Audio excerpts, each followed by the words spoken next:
ఓం నమో వెంకటేశాయ. జ్యోతిషరత్నాకరం ఛానల్కి స్వాగతం. ఈ వీడియోలో ధనయోగాల గురించి కొన్ని పాయింట్స్ నేను డిస్కస్ చేస్తాను. ఒక జాతకంలో ధనయోగాలు ఉన్నప్పుడు అవి 100% ఎప్పుడు రిజల్ట్స్ ఇస్తాయి, ఎప్పుడు యాక్టివేట్ అయ్యి రిజల్ట్స్ ఇస్తాయి. అలాగే ధనయోగాల్ని మనము పరిపూర్ణంగా అనుభవించాలి, 100% రిజల్ట్స్ని అనుభవించాలంటే ఎటువంటి జాగ్రత్తలు తీసుకోవాలి, ఎలాంటి పొరపాట్లు చేస్తే ఉన్న ధనయోగం అనేది కొంత బలహీనపడి ఇవ్వవలసినటువంటి స్థాయిలో ఫలితాలను ఇవ్వవు, ఎలాంటి పనులు చేయడం వలన ధనయోగాలు ఫుల్ ఫ్లెడ్జ్డ్గా అనుభవిస్తాము. అలాగే ఒక్కొక్క గ్రహానికి ధనయోగంలో ఉన్నప్పుడు ఒక్కొక్క ప్రాపర్టీ ఉంటుంది కాబట్టి ఆ గ్రహాన్ని అనుసరించి మన లైఫ్ స్టైల్లో ఏ చేంజెస్ చేసుకోవాలి, అలాగే వృత్తి వ్యాపారాల్లో ఎలాంటి మార్పులు చేసుకోవాలి, ఎలాంటి వృత్తుల్లో ఉండాలి ధనయోగం ఇచ్చేటువంటి గ్రహం యొక్క దశలో, ఇలాంటి విషయాల్ని తెలియచేస్తాను. సాధారణంగా ఒక జాతకంలో అందరూ ఆసక్తిగా చూసేది ధనయోగాలు ఉన్నాయా, ఉంటే ఎంత స్ట్రాంగ్గా ఉన్నాయి, ఏ గ్రహాలు ఇస్తున్నాయి, ఎప్పుడు ఆ యోగ ఫలితాన్ని అనుభవిస్తాము. ఎప్పుడు కూడా ధనయోగం అనేది ఉంది అంటే ఆ గ్రహాల యొక్క, అంటే ఆ యోగంలో ఉన్న గ్రహాల యొక్క మహాదశలో పరిపూర్ణంగా మనం ఫలితాలు అనుభవిస్తాము. అయితే ఒక్కొక్కసారి మనము ఆ గ్రహం యొక్క నైసర్గికమైనటువంటి లక్షణాలను అర్థం చేసుకోకపోవడం వలన ధనయోగాన్ని పూర్తి స్థాయిలో అనుభవించలేకపోతూ ఉంటాము. అలాగే ఆ గ్రహానికి అనుగుణంగా మన లైఫ్ స్టైల్ని చేంజ్ చేసుకోకపోవడం వల్ల కూడా ధనయోగాన్ని పూర్తి స్థాయిలో మనం అనుభవించలేకపోతుంటాం. అదేంటి అనేది నేను తెలియచేస్తాను. అయితే ధనయోగంలో చాలా క్లాసిక్ ధనయోగాన్ని చూసినట్టయితే లగ్నము ఎప్పుడైతే ధనయోగంలో ఇన్వాల్వ్ అయి ఉంటుందో దానికి బలం అనేది పెరుగుతుంది. లగ్నాధిపతి లగ్నము ఆ యోగంలో ఉన్నప్పుడు, అంటే లగ్నంలో ధనయోగం ఉండడము, లగ్నాధిపతి ధనయోగంలో ఉన్న గ్రహాలతో ఉండడము, లగ్నాధిపతి ధనయోగంలో ఉండడము, ఇది చాలా మంచిది. 2nd house, 5th house, 9th house, 11th house వాటి అధిపతులు పరస్పరం ఒకరి స్థానంలో ఒకరు ఉంటే అది మంచి ధనయోగాన్ని ఇస్తుంది. అలాగే విపరీత రాజయోగము, పంచమహాపురుష యోగాలు, గజకేసరి యోగము, చంద్రమంగళ యోగము, అధియోగము, అమలయోగము, చంద్రుడు ఇచ్చేటువంటి యోగాలు ఇవి. అధియోగము, అమలయోగము, అలాగే సునప అనప యోగము, దుర్ధర యోగము, వేసి యోగము, వాసి యోగము, ఉభయాచారి యోగము, ఇవన్నీ కూడా ఇలా ఎన్నో యోగాలు ఉన్నాయి. రవిచంద్రులు ఇచ్చే యోగాలు ఉన్నాయి, అలాగే పంచమహాపురుష యోగాలు ఉన్నాయి. ఇవన్నీ ఉన్నప్పుడు మనం వాటిని అర్థం చేసుకుని ఎటువంటి జాగ్రత్తలు తీసుకోవాలని తెలుసుకోవడం చాలా చాలా మంచిది. అయితే నైసర్గికంగా గురువు, శుక్రుడు ధనయోగాన్ని ఇవ్వగలిగినటువంటి గ్రహాలు ఒక జాతకంలో. వీరి స్థితి కనుక బాగుంది అంటే ఒక జాతకంలో వారికి జీవితంలో ధనానికి లోటు ఉండదు. ఇక ధనయోగం విషయం తర్వాత పక్కన పెడితే గురువు, శుక్రుడు కనుక పాజిటివ్గా ఒక జాతకంలో ఉన్నారు అంటే తప్పకుండా వారికి జీవితంలో ధనానికి లోటు ఉండదు. గురువిచ్చే ధనయోగం యొక్క లక్షణాలు వేరు, శుక్రుడిచ్చే ధనయోగం లక్షణాలు వేరు. గురువు దేవతలకి గురువు బృహస్పతి, శుక్రాచార్యుడు రాక్షసుల గురువు. గురువు ఇచ్చే ధనయోగాలు ఎలా ఉంటాయి అంటే మంచి చదువు, విద్యాభ్యాసము, దాని నుంచి ఒక వృత్తిలో లేదా ఉద్యోగంలో రాణించడము, ఉన్నత స్థాయికి చేరుకోవడము, ఆర్థికంగా కూడా చాలా ఉన్నత స్థాయికి వెళ్ళడము, ఈ రకంగా ఉంటుంది. అలాగే బ్యాంకింగ్ రంగంలో, స్పెక్యులేషన్ రంగంలో గురువు కూడా స్పెక్యులేషన్ చాలా ముఖ్యమైనటువంటి గ్రహం. బుధరాహులే కాదు, బ్యాంకింగ్ రంగంలో, స్పెక్యులేషన్ రంగంలో రాణించడానికి గురువు యొక్క బలం సహాయపడుతుంది. టీచింగ్ రంగంలో మంచి పేరు తెచ్చుకోవడానికి ఇలాగ గురువు కూడా ధనయోగాన్ని ఇస్తాడు. ఇక శుక్రాచార్యుడి విషయానికి వచ్చినట్టయితే శుక్రుడు భోగ విలాసాలకి కారకుడు కాబట్టి త్వరగా మనీ రావడము, ఓవర్ నైట్ స్టార్ అవ్వడము, ఇలాంటివన్నీ ఇచ్చేవాడు శుక్రుడు. శుక్రుడు ధనయోగాన్ని ఇచ్చినప్పుడు వాటిని వ్యసనాల కోసం ఎక్కువగా వాడుతూ ఉండడము, అలాగే భోగ విలాసాల కోసం వాడుతూ ఉండడము, ఈ విధంగా ఉంటుంది శుక్రుడు ఇచ్చేటువంటి ధనయోగం యొక్క నేచర్. అయితే గురువు సాధారణంగా ఏ స్థానాల్లో ఉంటే లగ్నం నుంచి ధనయోగం ఇస్తాడు, శుక్రుడు ఏ స్థానాల్లో ఉంటే ధనయోగం ఇస్తాడు, ఈ స్థానంలో ధనయోగం ఇవ్వడం అనేది కూడా తెలుసుకోవడం చాలా ముఖ్యము. గురువు లగ్నం నుంచి 2nd house, 5th house, 9th house, 11th house వీటిలో చాలా మంచి ధనయోగాన్ని ఇస్తాడు. మిగతా స్థానాల్లో అంత ధనయోగాన్ని ఇచ్చేటువంటి ప్లేస్మెంట్స్గా గురువుకి ప్రత్యేకంగా వేరే ధనయోగంలో గురువు ఉంటే అది వేరే విషయం. దుస్థానాల్లో ఉంటే మంచిది కాదు గురువు. 6, 8, 12 హౌసెస్లో గురువు ఉంటే ధనయోగానికి అవరోధం ఏర్పడుతుంది. అంటే ఎంత కష్టపడినా డబ్బు అనేది నిలవదు. సంపాదించడానికి ఎక్కువ కష్టపడాల్సి రావడము, ఖర్చులు ఎక్కువ అవ్వడము, ఏ దుస్థానంలో ఉన్నాడు అనే దాన్ని బట్టి ఫలితం ఉంటుంది. ఉదాహరణకి 6th హౌస్లో గురువు ఉంటే ఎక్కువగా హాస్పిటల్ ఖర్చులు, అనారోగ్య సమస్యలు, ప్రతికూలతలు, చేసే వృత్తి వ్యాపారాల్లో విరోధులు, శత్రువులు, ప్రత్యర్థులు, వీరి వల్ల బాధలు, అలాగే అప్పులు చేయాల్సి రావడము, రుణ బాధలు, ఈ రకంగా ఉంటాయి సమస్యలు. అష్టమంలో కనుక ఉన్నట్టయితే స్థిరమైనటువంటి సంపాదన లేకపోవడము, ఎక్కువ ఖర్చులు ఉండడము, కుటుంబ సమస్యలు, ఇలాంటి వాటి వల్ల ప్రాబ్లమ్స్ ఉంటాయి. 12th హౌస్లో ఉన్న గురువు కూడా ఎక్కువగా హాస్పిటల్ ఖర్చులకి ఖర్చు అవుతూ ఉండడము, నియంత్రణ లేకపోవడం వలన, ఆర్థికపరమైనటువంటి నియంత్రణ లేకపోవడం వల్ల జీవితంలో ఎక్కువగా నష్టాలని చవిచూడటము, ఇలాంటి ధోరణి ఉంటుంది. ఇక శుక్రుడు ధనానికి చాలా ప్రముఖంగా చెప్పబడేటువంటి గ్రహము. ఇటువంటి శుక్రుడు ఏ ఇంట్లో ఉంటే ధనయోగం ఇవ్వడం అనేది ముందు తెలుసుకోవాలి. సాధారణంగా అంటే వేరే యోగాలు ఉంటే తప్పకుండా శుక్రుడు జైమిని యోగాల్లో కనుక ఉంటే ఈ స్థానాల్లో కూడా శుక్రుడు యోగాన్ని ఇస్తారు, ధనయోగాన్ని. లగ్నంలో తృతీయంలో, లగ్నం నుంచి తృతీయంలో, లగ్నం నుంచి 6th house, 8th house, 12th house, వీటిల్లో శుక్రుడు పెద్దగా ధనయోగాన్ని ఇచ్చేటువంటి ప్లేస్మెంట్స్ కావు. ఈ విషయాన్ని గ్రహించాలి. మిగతా హౌసెస్లో శుక్రుడు ధనయోగాల్ని ఇవ్వగలడు. ముఖ్యంగా కోణస్థానంలో శుక్రుడు యొక్క ప్లేస్మెంట్ చాలా మంచిది ధనయోగానికి. లగ్నాన్ని మినహాయిస్తే 5th హౌస్లో, 9th హౌస్లో శుక్రుడు మంచి ధనయోగాన్ని ఇస్తాడు. వారి లైఫ్ స్టైల్ బాగుంటుంది, జీవితంలో ఏ లోటు ఉండదు, అన్ని సౌకర్యాలు, సుఖాలు అనుభవిస్తారు. ఈ రెండింటిలో కనుక శుక్రుడు ఉన్నట్టయితే 5th హౌస్లో, 9th హౌస్లో. ఇక కొన్ని గ్రహాలకి గురువు క్రూరుడు, మారకుడు అవుతుంటాడు. అటువంటి గ్రహాలు కూడా గురువు కొంతవరకు ధనయోగం ఇచ్చే విషయంలో కాస్త ఆ స్ట్రెంత్ అనేది తగ్గుతుంది, ఆ బలం. ఉదాహరణకి వృషభ లగ్నానికి గురువు క్రూరుడు, మారకుడు, మిథున లగ్నానికి క్రూరుడు, మారకుడు, కన్యా లగ్నానికి క్రూరుడు, మారకుడు, తులా లగ్నానికి క్రూరుడు, మారకుడు, మకర లగ్నానికి క్రూరుడు, మారకుడు, కుంభలగ్నానికి క్రూరుడు. ఈ లగ్నాలకి గురువు ధనయోగంలో ఇవ్వవలసిన స్థాయిలో ఇవ్వకుండా కొంత అందులో అడ్డంకులు, అవరోధాలు ఇచ్చేటువంటి ఛాన్సెస్ ఉంటాయి. ఇక శుక్రుడు విషయానికి వస్తే ఏ లగ్నానికి శుక్రుడు క్రూరుడో, మారకుడు అవుతారో అటువంటి లగ్నాలకి శుక్రుడు పెద్దగా ధనయోగాన్ని ఇవ్వడు. తన మహాదశ వచ్చినా కానీ ఇవ్వవలసిన స్థాయిలో ధనయోగాన్ని ఇవ్వడు.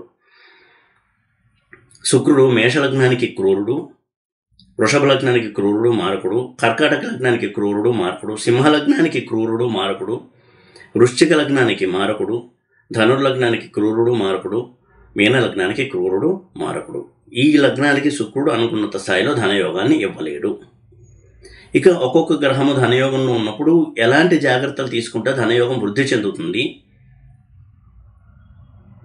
అలాగే పూర్తి స్థాయిలో ఎంతైతే ధనయోగాన్ని ప్లానెట్స్ ఇవ్వాలనుకున్నాయో ఆ స్థాయిలో ఎలా పొందగలడు అని చూసినట్టయితే, రవి విషయానికి వస్తే రవి ధనయోగంలో కనుక ఉన్నట్టయితే ఎప్పుడూ కూడా సూర్యారాధన చేయడము, ఉదయాన్నే ఉదయించే సూర్యుడికి తర్పణం వదలడము, అర్ఘ్యం వదలడము, తర్పణం కంటే కూడా 12 నామాలు చదివి సూర్యుడికి ఉన్నటువంటి 12 నామాలు చదువుతూ అర్ఘ్యం వదలడము, ఒక రాగి పాత్రలో నీళ్ళు తీసుకుని రాగి పళ్ళెంలోకి ఒక్కొక్క నామం చదువుతూ నీళ్ళు వదలడము, ఇవన్నీ కూడా చాలా మంచి ఫలితాలు ఇస్తాయి. ఆ ధనయోగాన్ని స్ట్రాంగ్గా ఉంచి, స్టేబుల్గా ఉంచి 100% రిజల్ట్స్ అనుభవించడానికి అవకాశం కల్పిస్తాయి. ఇటువంటి చిన్న చిన్న పరిహారాలు చేసుకున్నట్టయితే ధనయోగాన్ని మనం క్రియేట్ చేయలేము, కానీ ఉన్న ధనయోగాన్ని పరిపూర్ణంగా వాడుకోవచ్చు ఇలాంటివి చేయడం వలన.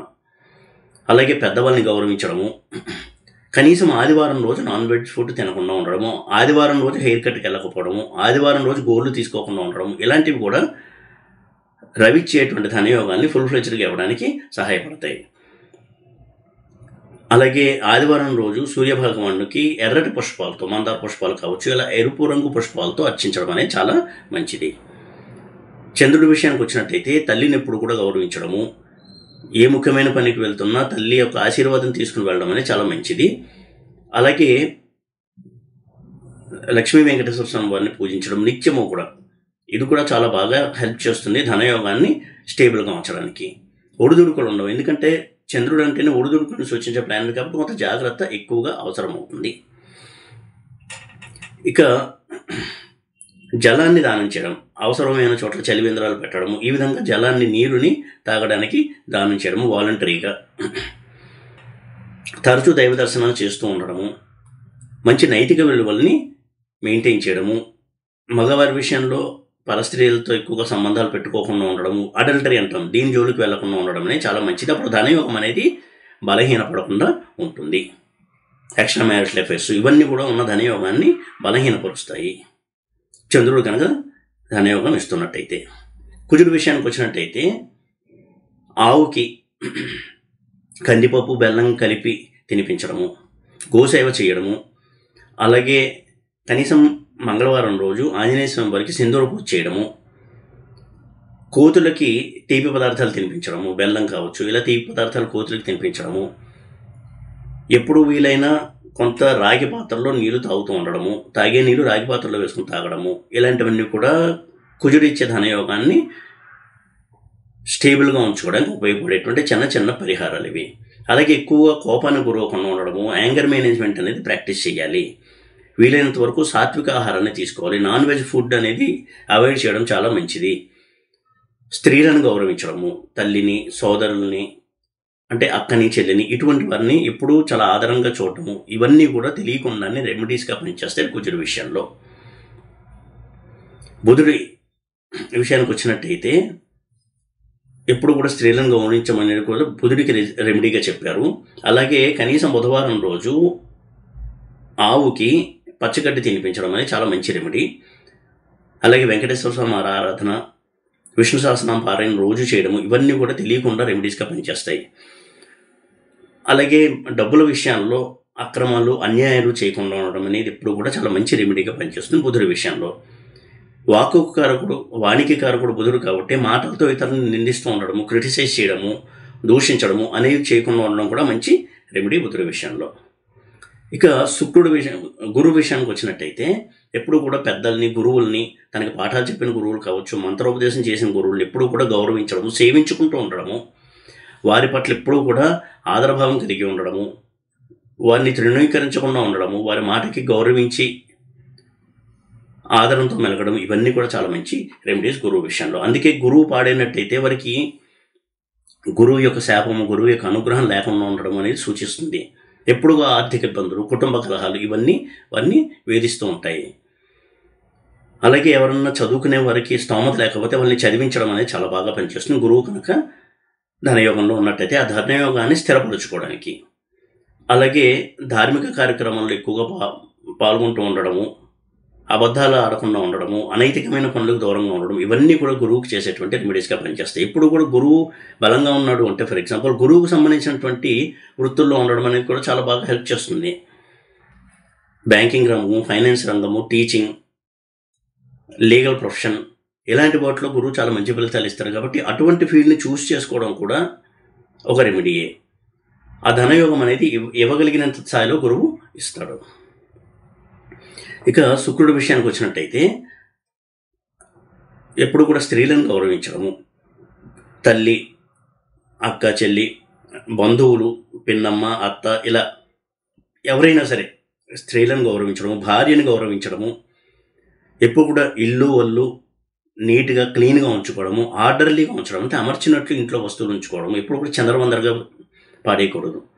శుక్రుడు బలంగా ఉన్నాడా లేదా ఒక వ్యక్తికి అని ఎలా తెలుసుకోవచ్చు అంటే, వారి ఇంటికి వెళ్తే ఇల్లు ఎప్పుడు కూడా చాలా తీర్చిదిద్దినట్టు ఉంటుంది. అది చిన్న ఇల్లే కావచ్చు, కానీ వెళ్ళగానే మనకు ప్లెజెంట్ ఫీలింగ్ వస్తుంది, చాలా హాయిగా అనిపిస్తుంది.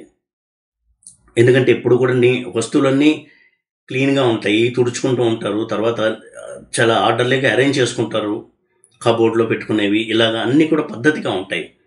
అది సూచిస్తుంది శుక్రుడు యొక్క బలం వీరికి ఉంది అని. శుక్రుడు బలం లేకపోతే ఎప్పుడు వారు నీట్గా ఉండరు, చుట్టూ దూకోరు, ఆ బట్టలు కూడా నలిగిపోయి ఉంటాయి, బట్టలు సరిగ్గా పెట్టుకోరు, పాత బట్టలు, నలిగిపోయిన లుంగీలు వేసుకుని తిరుగుతూ ఉంటారు ఇంట్లో. ఇది శుక్రబలం లేదు అని అర్థము. ఇటువంటి శుక్రుడు ధనయోగంలో కనుక ఉన్నాడంటే ఎలాంటి పనులు చేయడం వల్ల ధనయోగం అనేది స్థిరంగా ఉంటుంది అని చూసినట్టయితే, లక్ష్మీ వెంకటేశ్వర స్వామిని ఆరాధించడము, కనీసం శుక్రవారం రోజు వెంకటేశ్వర స్వామిని, మహాలక్ష్మి అమ్మవారిని కలిపి పూజించడము, అలాగే చేసే బిజినెస్లో మోసము, అన్యాయము, అబద్ధాలు లేకుండా ఉండడము అనేది చాలా మంచిది. శుక్రుడి విషయంలో అందరూ గుర్తుపెట్టుకోవాల్సిన ఒక చాలా బలమైనటువంటి రెమెడీ ఏంటి అంటే, శుక్రుడు బద్ధకాన్ని సూచించేటువంటి ప్లానెట్. షార్ట్కట్లో పైకి రావాలి అని తెలియజేసే ప్లానెట్ శుక్రుడు. కష్టపడడం ఇష్టం ఉండదు. అందుకే శుక్రుడు కాలపురుష చక్రంలో 6th హౌస్ అయినటువంటి కన్యలో నీచలో ఉంటాడు. 6th హౌస్ అంటేనే హార్డ్ వర్క్, శ్రమించడం. ఆ ఇంట్లో శుక్రుడు చాలా అసహనంగా ఉంటాడు. కాబట్టి శుక్రుడి యొక్క దశ నడుస్తున్న వాళ్ళు ఎప్పుడూ కూడా ఒళ్ళు దాచుకోకుండా కష్టపడి పని చేయాలి, షార్ట్కట్లో డబ్బులు సంపాదిద్దాము అనేటువంటి ఆలోచనలు ఉన్నంతకాలం శుక్రుడు వీరికి నెగిటివ్ రిజల్ట్స్ ఇస్తూనే ఉంటాడు. డబ్బులు ఎప్పుడు నష్టపోతూ ఉంటారు. నీతిగా నిజాయితీగా పని చేయాలి. తనకు వచ్చిన తను ఏదైతే తనకి ప్రతిభ ఉందో, తను చదువుకున్నాడో లేదా వాటిని అతను వృత్తిగా తీసుకోవాలి. అన్యాయాలు అక్రమాలు చేసి సంపాదించాలి అనేటువంటి ఆలోచన చేయకూడదు. ఎందుకంటే చాలామందికి శుక్రమహాదశ మీద చాలా ఎక్కువ ఫోకస్ ఉంటుంది.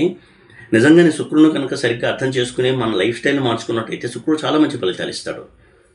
ఉదాహరణకి శుక్రమహాదశ నడుస్తోంది, శుక్రుడు బలంగా ఉన్నాడు లేదా మరి దుస్థానాల్లో లేడు అంటే వాళ్ళ లైఫ్ స్టైల్లో ఎటువంటి ప్రొఫెషన్లో ఉండాలనేది కూడా చాలా ముఖ్యం. ఇందాక గురువుకి చెప్పినట్టుగా శుక్రుడి విషయంలో కూడా వాళ్ళు శుక్రుడికి సంబంధించిన ప్రొఫెషన్లో ఉండాలి. అంటే ఫుడ్కి సంబంధించిన business, hotel business, bar and restaurant, tourism, electronic gadgets, latest electronic gadgets, mobile phones, దానికి సంబంధించిన బిజినెస్, మొబైల్ షాప్, ఇలాంటి వాటిల్లో ఉన్నంతకాలం శుక్రుడు పాజిటివ్ రిజల్ట్స్ ఇస్తాడు. గురువు విషయంలో గురువుకి సంబంధించిన విషయాల్లో మంచి రిజల్ట్స్ ఇస్తాడు. అలాగే శుక్రుడికి ఇటువంటి భోగవిలాసాలకు సంబంధించిన వృత్తుల్లో ఎప్పుడైతే ఉంటాడో శుక్రుడు యాక్టివ్గా ఉంటాడు. అలా కాకుండా జ్యోతిషము, మంత్రము, తంత్రము ఇటువంటి వాటిల్లో కనుక వెళ్ళి షైన్ అవుదాము అని అనుకున్నట్టయితే శుక్రుడు ప్రతికూల ఫలితాలు ఇస్తాడు. శుక్రుడికి ఏదైతే సరిపడదో అటువంటి వాటిలోకి వెళ్ళకూడదు. అంటే జ్యోతిషం చెప్పి డబ్బు సంపాదించడము, మంత్ర సాధనతో డబ్బు సంపాదించాలనుకోవడము, అవి ఇతరులకి ఇచ్చి ఇటువంటి తంత్రాలు చేయండి మీకు మంచి జరుగుతుందని డబ్బులు కలెక్ట్ చేయడము, ఇలాంటివన్నీ చేయడం అనేది శుక్రుడికి నెగిటివ్ రిజల్ట్స్ ఇస్తాయి. అయితే అడగొచ్చు, మరి శుక్రుడు జ్యోతిష్యానికి కారకుడు కూడా, ఆ జ్యోతిష విద్యను ఎందుకు ప్రాక్టీస్ చేయకూడదు అని. శుక్రుడు జ్యోతిష్యానికి కారకుడు అయినా కానీ అటువంటి కాంబినేషన్లో శుక్రుడు బలంగా ఉండి శుక్రుడు మహాదశ నడుస్తున్నప్పుడు మాత్రమే వాళ్ళు జ్యోతిషంలో రాణిస్తారు. అలా కాకుండా దానికి విరుద్ధమైనటువంటి ప్రొఫెషన్లో ఉన్నట్టయితే అది బ్యాక్ఫైర్ అయ్యి వారికి అనుకున్నంత సంపాదన కూడా ఉండేటువంటి అవకాశం ఉండదు. ఇక శని విషయానికి వచ్చినట్టయితే శని ఎప్పుడూ కూడా ఏ రంగంలో ఉన్నా కష్టించి పని చేయడము అనేది సూచిస్తాడు. నీతి నిజాయితీలకు కట్టుబడి పనిచేయడము, ఇవన్నీ కూడా శనికి రెమెడీస్గా పనిచేసేవి. ఇప్పుడున్న సమాజంలో లేబర్ వర్క్ చేసేవాళ్ళు కావచ్చు, కార్మికులు, బొగ్గు గనుల్లో పనిచేసేవారు, డైలీ లేబర్, కాయ కష్టం చేసేవారు, engineers, real estate developers, construction business, ఇలా చాలా రంగాల్లో శని ఉన్నాడు. ఇందులో ఉన్నా సరే ఎప్పుడూ కూడా అనైతికమైనటువంటి పనులు చేయకూడదు వారు ఉన్నటువంటి వృత్తిలో, వ్యాపారంలో. అలా చేసినట్టయితే శని ఇచ్చేటువంటి ధనయోగంలో అవరోధాలని కల్పిస్తాడు. ఇది చాలా ముఖ్యమైనటువంటి పాయింట్ శని మహాదశ నడుస్తున్నటువంటి వారికి. ఇది చాలా పెద్ద రెమెడీ కూడా పనిచేస్తుంది. ఎప్పుడు కూడా అనైతికమైన మార్గంలో శని మహాదశలో ప్రవర్తించకూడదు, వృత్తి వ్యాపారాల్లో కావచ్చు, పర్సనల్ విషయాల్లో కావచ్చు. ఇక రాహు విషయానికి వచ్చినట్టయితే ఆశ ఎక్కువగా ఉండేటువంటి ప్లానెట్ రాహు. ప్రస్తుతం ఉన్న సమాజంలో రాహు రూల్ చేసే ప్రొఫెషన్స్ ఎన్నో ఉన్నాయి. ఐటీ రంగము, ఏఐ టెక్నాలజీ ఇప్పుడు కొత్తగా వస్తున్నటువంటిది, ఇటువంటి వాటిలో రాహు చాలా బాగా రాణిస్తాడు. ఎప్పుడు కూడా టెక్నాలజీలో అప్డేటెడ్గా ఉండడము అనేది రాహువుకి బలాన్ని చేకూరుస్తుంది. తను ఎప్పుడు అప్డేటెడ్గా ఉంచుకోవాలి. ఐటీ రంగంలో ప్రత్యేకంగా చెప్పుకోవాలంటే ఆ రంగంలో ఉన్న వారికి వారున్న టెక్నాలజీలు ఎప్పుడు కూడా సర్టిఫికేషన్స్ చేస్తూ ఉండడము, తాను మెరుగుపరుచుకుంటూ ఉండడము అనేది చాలా పెద్ద రెమెడీ. అలా చేస్తున్నంతకాలం రాహు ఇచ్చే ధనయోగాన్ని ఇంకా స్టేబుల్గా ఉంచుతాడు. కేతు విషయానికి వచ్చినట్టయితే కేతువు కూడా అద్భుతమైనటువంటి ధనయోగాలను ఇస్తాడు, పదవి ప్రాప్తిని ఇస్తాడు. కేతు మహాదశ జరుగుతున్నంతకాలం ఎప్పుడు దైవ సంబంధమైనటువంటి కార్యక్రమాల్లో పాల్గొంటూ ఉన్నంతకాలము కేతు చాలా చాలా మంచి రిజల్ట్స్ ఇస్తూ ఇచ్చేటువంటి ధనయోగాన్ని 100% అనుభవించడానికి వీలుని కల్పిస్తాడు. ఈ విధంగా ధనయోగాల విషయంలో చిన్నపాటి జాగ్రత్తలు తీసుకుంటూ ఉన్నట్టయితే ఆ జాతకుడికి ఉన్న ధనయోగాన్ని 100% అనుభవించడానికి గ్రహాలు సహాయపడతాయి. ఈ వీడియో కనుక మీకు నచ్చినట్టయితే లైక్ చేసి, షేర్ చేసి, సబ్స్క్రైబ్ చేయండి. ఓం నమో వెంకటేశాయ.